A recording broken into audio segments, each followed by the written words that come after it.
So now I'm giving you a new commandment. Love each other. Just as I've loved you, you should love each other. Your love for one another will prove to the world that you're my disciples. So how else would the world know? How else would the world know? Would they know because we go up to them and say, I just want to let you know I'm a disciple of Jesus Christ, and I've learned all of these lessons at church that I'm supposed to love others, and I just want you to know that? That's not what he says. He says, they're going to know by your love. They're going to watch us. They're going to see how we interact with each other. They're going to see what we do when somebody's having a bad day or going through a trial or a problem and we get involved. They're going to watch how we meet a need. They're going to watch how we respond to a circumstance. And then that's what's going to tell them that we're disciples of Christ. Our sign's not going to do it. Our building's not going to do it. Our preacher's not going to do it. Although he gives us messages and gives us vitamins and, supplements and spiritual boost drinks and whatever else. But that's not going to do it. What's going to do it is us putting into practice what God put into practice for us first. And then us being the extension of that. Well, see, otherwise Jesus kind of died for nothing, if you will. Oh yeah, we like to say he saved us, He took away our sins. He provides us all these wonderful spiritual blessings in Christ, like Ephesians 1, 3 through 11 talk about. And that's all great. But that's not why we're here. That's the starting point. We're here to illuminate. We're here to spread. We're here to show love and light to the world.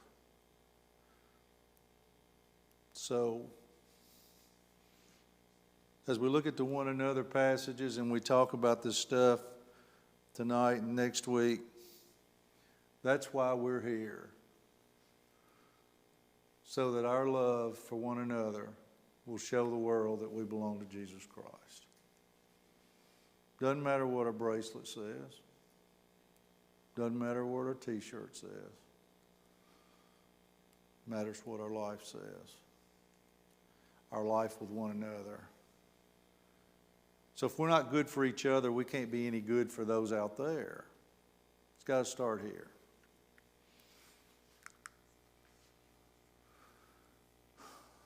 Loving one another.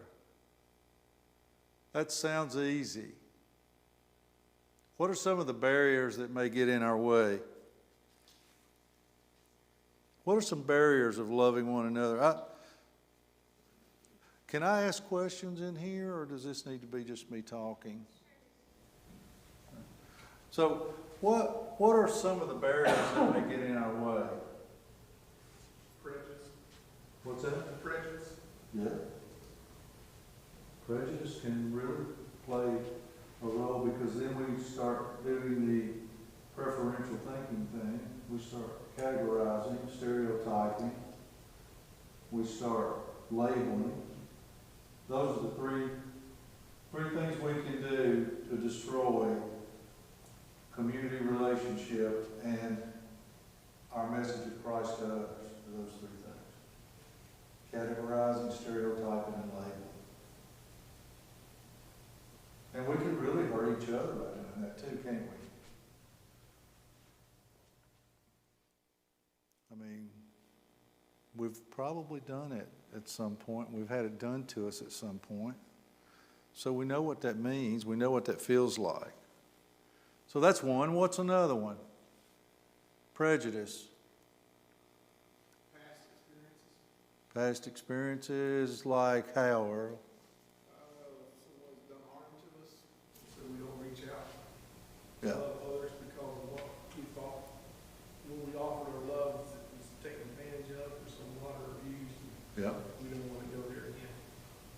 Kind of like the old stove burns you thing.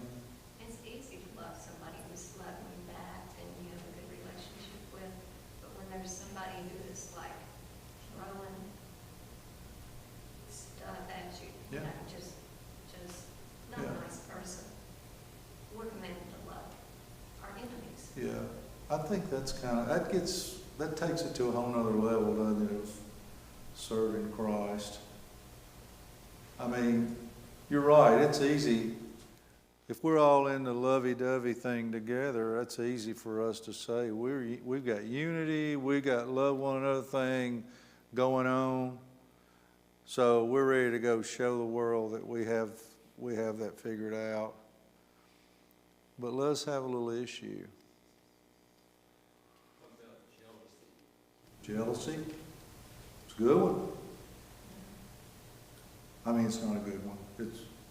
It's a good thing to bring up. It's not a good thing for us to experience. Jealousy? How does jealousy rob us of loving one another? Brings about anger, Brings out anger. ill feelings. Yeah. Okay. I'm wanting to go somewhere with that, but then I do what I always do, and I never get to any of the stuff I had planned. It also jealousy can also bring out gossip. Gossip, that's one of those, isn't it? Oh, gossip. Jealousy, gossip, prejudice. Wow. What about being a right fighter? Being a who? A right fighter? Got to fight for what's right. Oh, yeah. Yeah. That's almost like that really, it wouldn't fit in with revenge, because revenge is getting somebody back for something, but it's like I got to prove my point on that. Is that what you're talking about? Like, That's where I'm right. yeah, like, you know, me, myself, and I, we got, at least there's 3 of us that agree on this, and I'm gonna tell everybody else they should. Yeah. Boy, those are barriers. I don't know. I mean, my class, my teaching is not going to do this, but God's power can, and you can. If we take this stuff halfway serious, we can make this reality. I mean, nothing I'm going to say or show or share with you is going to do it. It's not like the room's going to get filled with different air and we're all going to... But we can do this because God wouldn't tell us to do it if it wasn't achievable, would He? Just like He wouldn't tell us share your faith with those that don't know Jesus if it wasn't achievable. It's doable. You do it your way. Rodney's got a whole different way. He's probably going to mention Jesus to somebody than the way I will. You know, because we're made different. Charlie's way, Hollis's way, everybody's way is going to be different. Earl's way is going to be different. You know, Sister Watson's going to be different. We're all going to do it different. Key is, though, we can all do it. Yeah. You get to love yourself before you can love someone else. Oh, You yeah. get to love the life you live, the way you do things each day of your life, the way you think, however your makeup is, you know, how you dress, it's your personality. I mean, you got to be in love with yourself before you can love everybody else. It's not easy to love. And it's a lot of this, we got to love each other deeper, I mean, everybody. So that. You take us right where we're going. That's one of the main barriers, I think, is if we don't love ourselves, we can't love others around us, can we? That's what Scripture says. So we'll go there in just a second. Hold on to that. If I don't go there in a minute, raise your hand and say, go there. Because that's important, and I've got that here. But I want to just show you a couple of things I had prepared just so, but we won't spend time on it. But we were going to play that. Anybody know what that is? Family Feud, wow. Barriers of loving one another. Top 8 answers on the board. I think we've hit some of them already. What have we left out? What about, Pride? Pride's down. I don't know if it's the 50, 40, 30, 20, or 10, but pride's up there, maybe. Jealousy? What about grudges? Give me a real life example of what a grudge would look like in the Tusculum Family Church of 2023. Just an example. Make up a hypothetical. What's a grudge? You sit on that side, I sit on this side, and don't you dare come over. And don't come near where I sit. Wow. I wanted on that committee and they couldn't let me be on that committee. Yeah, well, I didn't want to make a committee and they put me on it. that could be the same difference, you know? Good point. Grudgingly. Well, you know, in Galatians, I just looked up a lot of the lists there in chapter 5, and selfish and ambition, one of them. Okay. What about, is hurt feelings, is that a cousin to jealousy and grudges and pride somehow? Hurt feelings? What happens when we get our feelings hurt? What do we do with that? When you get your feelings hurt, are you a go in or a come out? You withdraw. You withdraw? So that would be a go in. I'm going to take this inside the cave. I'm going to stew on it. I'm going to stir it. Get it hot. Tell myself it's no big deal. I'm going to put a little bit of it don't matter in it. A little bit of that's no big deal.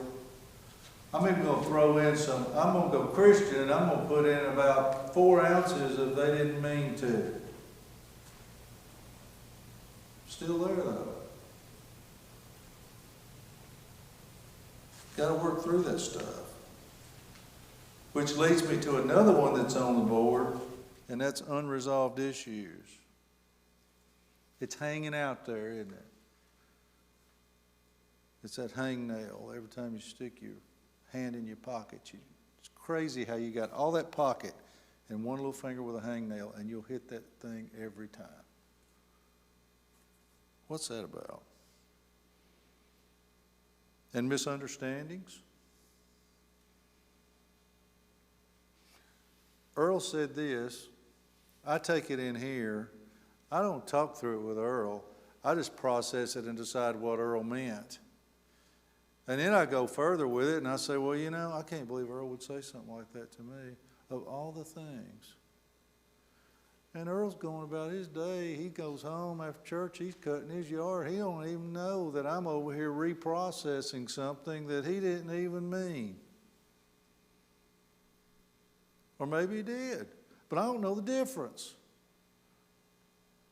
Because it was a misunderstanding, and I didn't bother saying, Earl, did you really mean I was ugly when you said I was ugly? Or did you, but we don't have closure with one another. We don't communicate. And that's a barrier.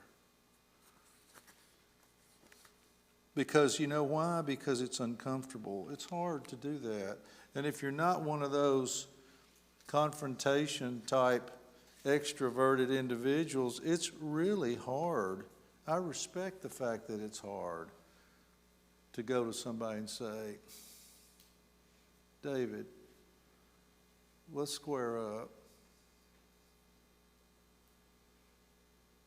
But we're not going to show people that we belong to Jesus by our love for one another if we don't learn how to square up and learn how to work out misunderstandings and learn how to play Family Feud better, because we'll just not know. And how many people have left Tusculum, do you think? What are the odds? Because I know before me and Kathy came back, y'all had what? How many on the average? What was the number? About 575. 575.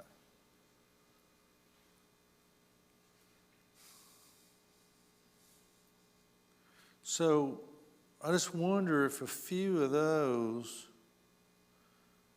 were results of any of these things that we're talking about. And I wasn't here, so I don't know.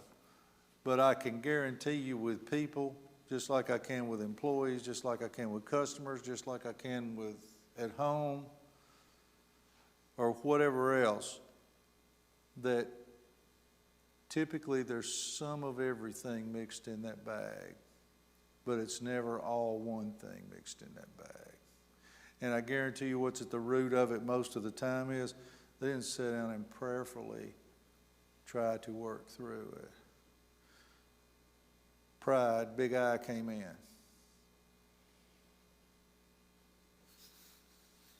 Competition came in. Comparative thinking came in. It's just all, I mean, Satan just like, man, he won the lottery on that deal.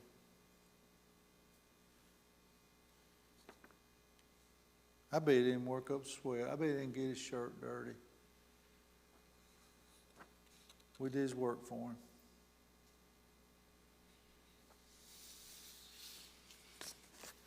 I want that to feel like it feels when I say it, because the only way we don't do it and relive it is we teach ourselves new habits, which we'll do next week.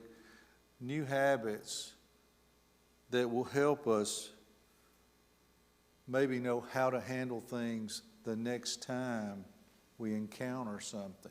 Because it's not a maybe we will, it's a when and what will it be. You know, right now I have a niece that's getting married in a couple of weeks, and she's asked me to do her wedding ceremony because she has no idea what that means.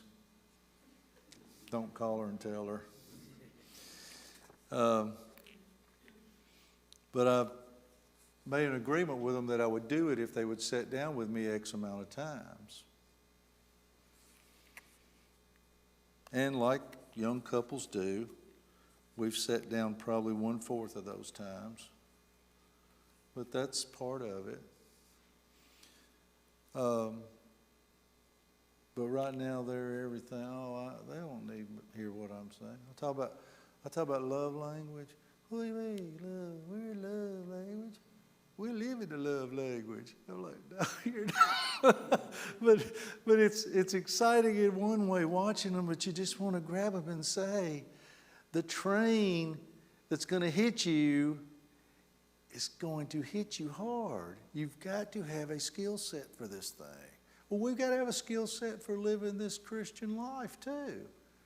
We can't accidentally just go through it unscathed and get to the other end, turn around and look at everybody else bleeding and crawling and say, well, what happened to y'all? Okay. Charlie, let's do yours. What ain't it? There it is. Love yourself, then love others. Matthew 22, 36 through 40. Teacher, what's the most important commandment in the law of Moses? Jesus replied, you must love the Lord your God with all your heart, all your soul, all your mind. This is the first and greatest commandment. Okay, now look where he's putting what he's saying. He's got love the Lord your God with all your heart, all your soul, all your mind. And then right after it,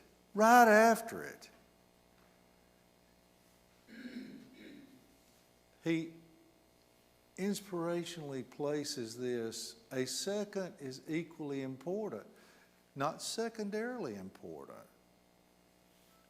See, I used to read it like, oh, the first one's the biggie, the second one's kind of the runner-up. He says equally. So he's tying our love for one another and our love for others around us directly to our love for God. There is no gold medal, silver medal, bronze medal. The entire law and all the demands of the prophets are based on these two commandments. Really, if you took this and you got dropped on an island and you had this memorized and you lived it, you'd teach people Jesus. And you would also sustain spiritually. You know how the survivor, they always drop them. They don't have hardly anything. I think they cheat and send them stuff, but that's another story. But if we got dropped on an island, Spiritual Survivor, episode 1, if we had this right here, we could make good things happen. We'd be okay. So, what are the challenges that get in the way of us loving ourselves?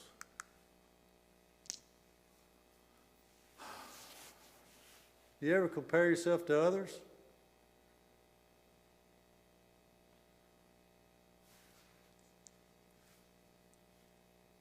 Do you ever do what I call sideways and rearview mirror thinking? Where you're looking sideways, you're looking in the rearview mirror, you're comparing yourself to others. My dad had a little saying, and it was powerful, and it was short, and I've never forgotten it.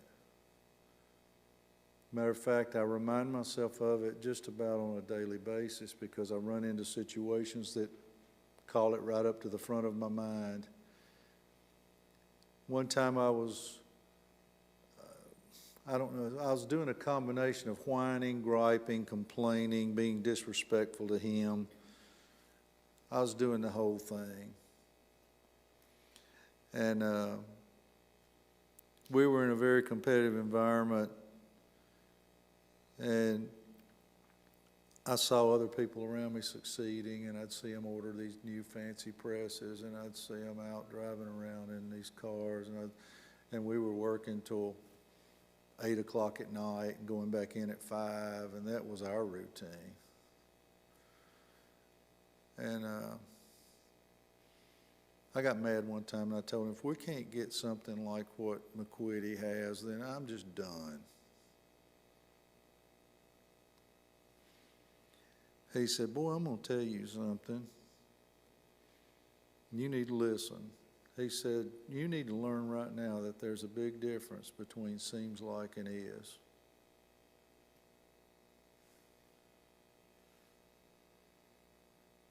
And I thought about that. And I've lived that. I've seen that. And, you know, God could change it all for us tomorrow. I don't know. I mean, this earthly stuff, we can't predict it. We like to act like we can. But I've since lived to walk through every one of those places that I wanted to be like, to see if I wanted to bid on anything because they were closing. And I'm not saying that makes them one way and us another. I think, quite frankly, we're just fortunate enough that God feels sorry for us and keeps taking care of us. But my point is, you can focus on what seems like, and you can compare yourself to others around you, and it will drive you crazy, and it will never give you inner peace and joy. And then you'll find out at some point, if you are around long enough, that seems like and is aren't the same.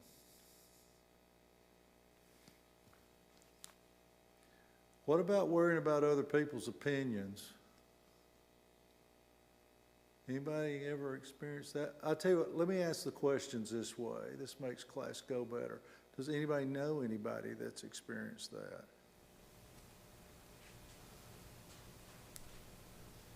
Somebody told me one time that opinions were like belly buttons. We all have one and we don't know why.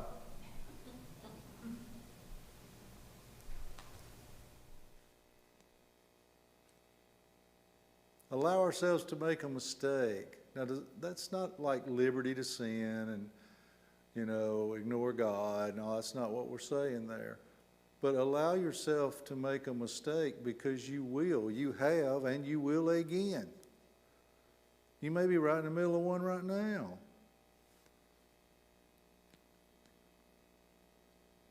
Love yourself, and then also it's up to us to love you through your mistake. If you're in the middle of what Harvey would call a foondobble, does anybody know what a foondobble is? Because I don't. I've just had to listen to it years and years. Huh? He does make up words, He does. I do too. We kind of keep a list of made up words. But a foondobble, It's not good. it sounds like it wouldn't be. It doesn't sound like it would be like a pastry with icing on it or anything. But allow yourself to go through some foondobbles and be able to forgive yourself like God forgives you. And then ask God to show you what's next. And ask Him for the tidbit of lesson that's going to come from the foondobble.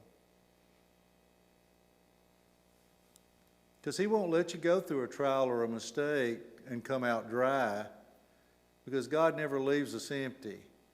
So there's going to be a good purpose for that at some point.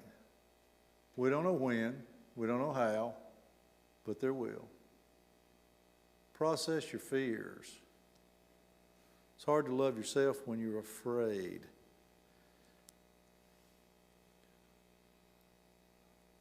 What's the opposite of fear? Courage, faith, trust. If I'm faith-based and trust-based, and I have courage like Joshua, the book of Joshua talks about, be strong and courageous, don't be afraid. If I'm doing that, I'm not really going to be held back by fear. I may make some mistakes by taking a step out there and finding out, ooh, that was mud. I just got my shoes in it. Fear looks like 11 guys hugging a hull of a boat, while one guy without fear goes out and gets wet.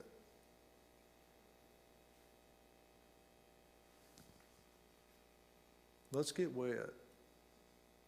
Jesus died so we would get out there and get wet.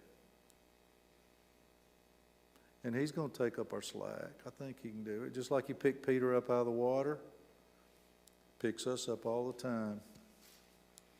Be kind to yourself. Don't be critical. How many of you know what negative self-talk is? You ever heard that language, negative self-talk?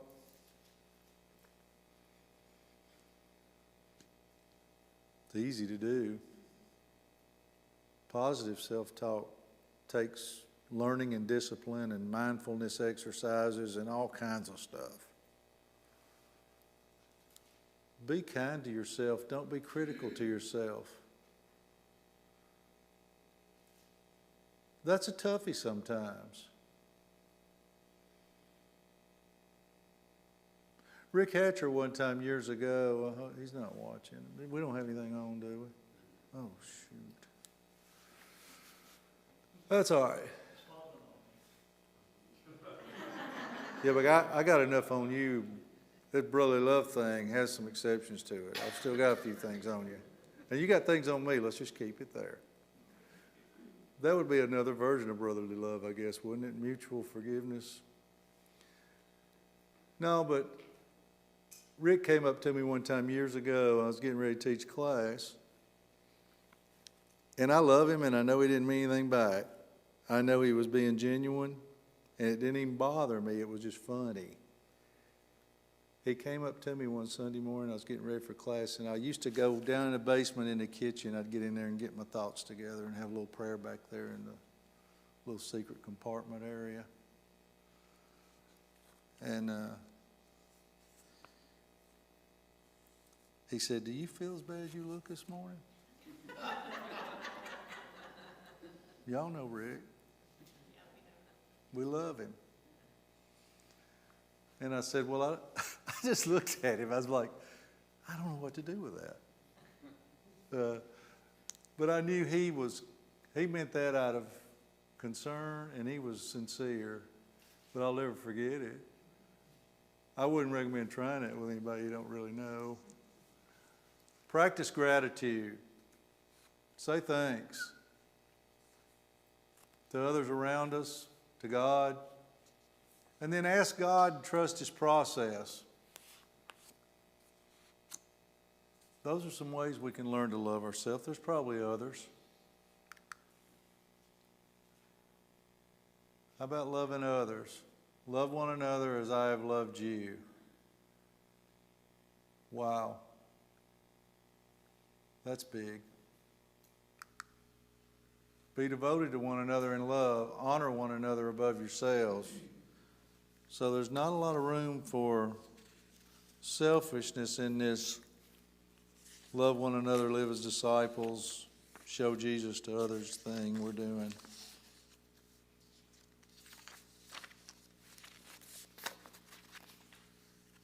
And then one more passage. Encourage each other and build each other up, just as you're already doing. We're doing it. This ain't a bad place. We're doing some of this stuff right. We're encouraging each other. We're loving each other. We're patting each other back. We're making jokes about each other. I have a spirit of love. Well, you know, we're doing some family stuff right. He just says, keep doing it. Do it some more. Don't stop doing it. Keep it up. So I'm going to pass out these sheets. Anybody got any thoughts they want to share? You've heard mine. We need some good ones. Let's just, if you'll, I don't know how we'll. Here, we have an half. Are you just going to do it? Yeah, probably. See what I have. Half of those, half of those, You have that. half of that. Which half? No, not that. Not that? I liked your song at the beginning, but I don't know, I'm trying to think why didn't Jerry just play the song and they know we were Christians by our love, We can. and they know we were Christians by our love. So, in thinking about the things that were said, it's really, I think it's really easy for us to love one another as a family. I mean, that's pretty easy. We do it all the time. I see it when I look around this room. You know, I've seen it when guys pitch in and help people who need to move. And, Oh, yeah. I see it when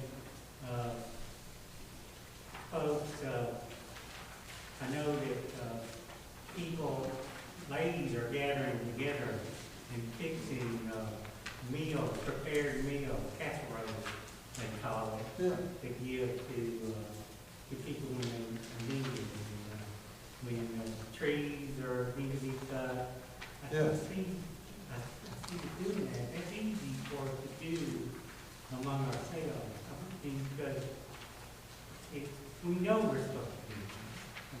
So it's easy. But what's hard is, you know, when you read love your neighbor as yourself. Yeah. But we know that when you love your neighbor, that's everybody. That's I everybody. mean, that's everybody.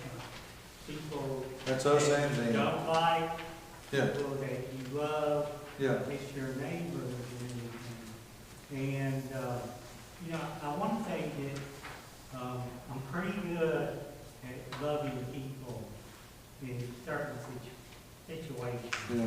But it is hard these days to do that. And I'll give you some examples.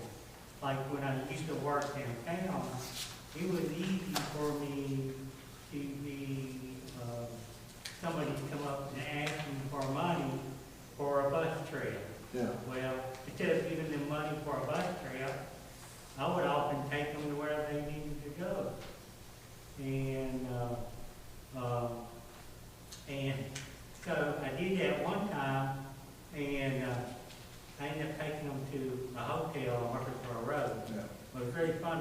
asking for a quarter for a bus ride, and on the way up to the hotel, he was actually counting money. He had one of those signs, "I will work for food." And I'll never forget this. He was there counting his money, and he literally counted $140 right in front of him. He was asking me for a quarter for a bus ride. Well, the problem is, what can be frightful in today's world is, today's society, that, you know, offering a person a ride in your personal car, that's probably something I wouldn't do. And it may be because of fear, maybe God tells me I should be more brave, but I don't know. Part of me says it, maybe being a little more moral. But I think there are other things that you can do to show people you are a Christian. Yeah. And, like, one of the funniest things I like to do is actually, I do a lot of shopping for the church at Sam's. Well, I'm at Sam's Club a whole lot. And so often, you know, like, for example, if I see a small person trying to put water on their car, you know, I'll offer, "Hey, can I help you bend that water up?"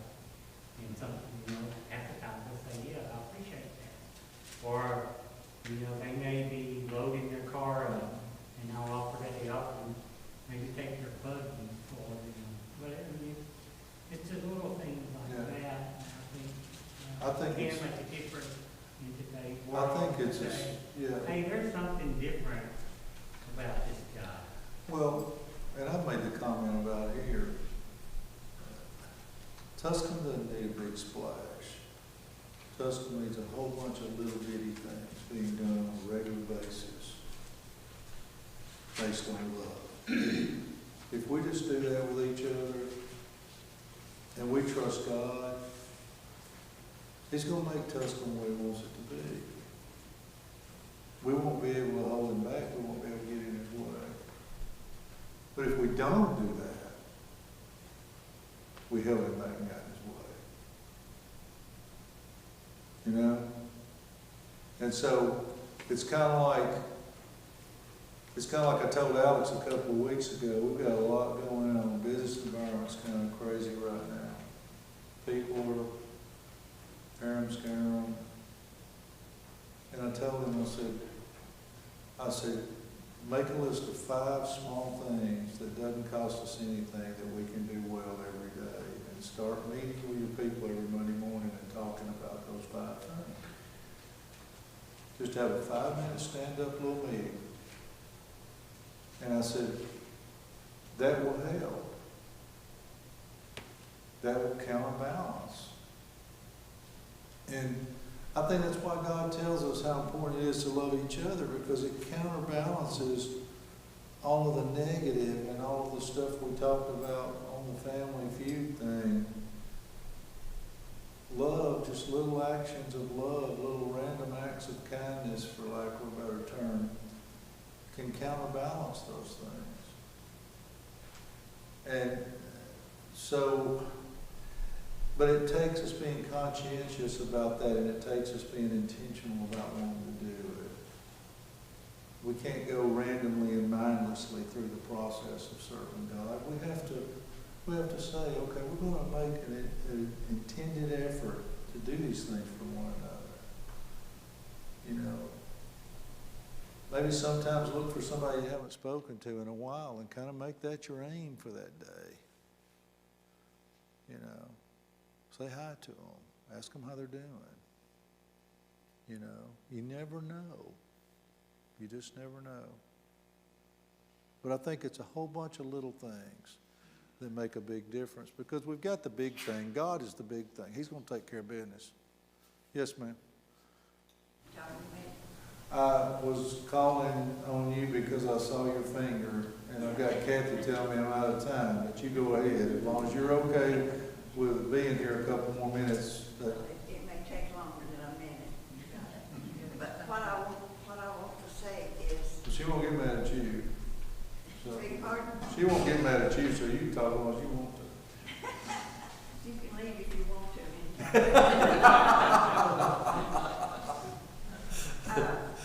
In today's times, I'm almost 100 years old, and I've never, ever seen the world so bad as it is today. Yeah. I am in a fear of going to get gas, groceries, whatever, out on the And that's a interstate. legitimate fear. Just driving down the interstate Yeah. with fear. But a lot of people don't even want to say that we're to fear God. Yeah. But it is so much in the Bible about fear, Mhm.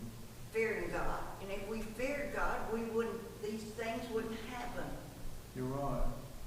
And the Bible says, fear God and keep His commandments. How are you going to know what the commandments are unless you fear God enough to read the Bible and find out? Yeah. Fear God. Now that came out of the Bible. Fear God and keep His commandments. And I want to read two more things. Okay. You go ahead. And You've earned the right. Go, sister, go. well, in Psalms 2:11, serve the Lord with fear. Serve Him with fear, and celebrate His rule with trembling. In verse, in another chapter, in another place, it says, honor those who fear the Lord, who keep His oath, even when it hurts and does not change their mind. Now I have said something to Fear about this in the class before, and I was criticized for it. But I think that we need a fear in our life Yeah. to bring us down to the point of doing the commands of God. Did I say that right? Yeah, and not to extend on that too much, but I really think, and this is just me saying this, it's going back to my belly button, you know, it's just an opinion. Although I do think I can validate it to some extent. But I think when we made the transition several years ago in church life, where we were wanting to climb out of being scared that if we died tonight and we forgot something in our prayer that we would go to hell, and we shifted over and we OD'd on just grace language without a balance of God's disciplined love for us. And I think that confusion comes from not understanding the role God still is, and the role Jesus played. That's why Paul says in Romans 6, you know, should you continue in sin that grace may abound? No, it's not like you just get free coupons. That's not how you need to think about this. You need to think about this as an awed respect for God, which is kind of what he's talking about in Ecclesiastes when he talks about that fear. It's that humbling awe respect for God. You know, God should be the one that if you went to his funeral, which you never will, you'd wear a coat and tie out of respect for who he is. And there's just certain things in life that we don't want to lose like that. And I think, going back to what you're saying, I think we need to watch ourselves because we might lose some of that reverent awe in the process of figuring ourselves out along the way on the journey toward understanding what Jesus is all about and does for us. Does that make any sense? What you said made sense. I don't know if what I said made any or not. But. Well, you just went in another direction, but it all comes down to one thing, and it's the Bible and what it commands. And we are to search the Scripture daily. I've said it many times, which I don't think that we all do. And I think we would be better in this world if all Christians would search the Scripture to find out. Maybe our influence would be better for the world. The world is terrible right now. I think God's given us an opportunity to really show up. and to let him show up through us. And I don't think we need to be among the generation of people that let him down. I think this is a great opportunity. When the world's as bad as it is, your flashlight doesn't have to be super duper bright to make a difference. It just has to make an attempt. Well, one other thing too, which makes me want to read the Bible and search for things, is I've read about Moses and him leading the children of Israel. And what did he do that he shouldn't have, that God told him to do, Yeah, and he didn't even get to go to the promised land because yeah, of that? Now that puts fear in you, yeah. which I feel that we need to fear more than we do, because Well, there's you a, can go a whole day and not even read a word of the word or pray to God. well, there's a lot of people nowadays that don't even believe there's a hell. And there's just about as many people that don't believe there's a heaven. That's scary. But that's what we're dealing with out there. It is. So, thank you. All right, let's close with a prayer. Father, thank you for our time tonight. Thank you for you being you. Thank you for all of the provisions you've made for us along the way. Thank you for leaving us the examples of the Old Testament, the real life examples, and like Sister Gwen was talking about, the examples of you expecting us to approach you as a reverent and fearful God, and help us to appreciate that, because it also means that you're sovereign. And thank you for then taking us forward a little more and letting us learn about Jesus. And thank you for deciding to come up with the idea of the church, because it's most needed for us today. And then thank you even more for dispersing out your love and your kindness and your forgiveness and letting us be a part of the whole plan, because it could be something we're kind of looking through the window at, but we can't participate. But thank you for, like you talk about in Hebrews, you made us all a part of it and you let us all participate. Help us to understand that and help us to share that with those we come in contact with, and help us to look for ways to do the things we talked about tonight, to love one another, to work out things with one another, to be honest with one another, to do everything with a spirit of love, to approach each other like Jesus would approach us if he were still walking around on this earth with us. Thanks for bringing everybody here tonight, and take everybody home safely, and bless our week.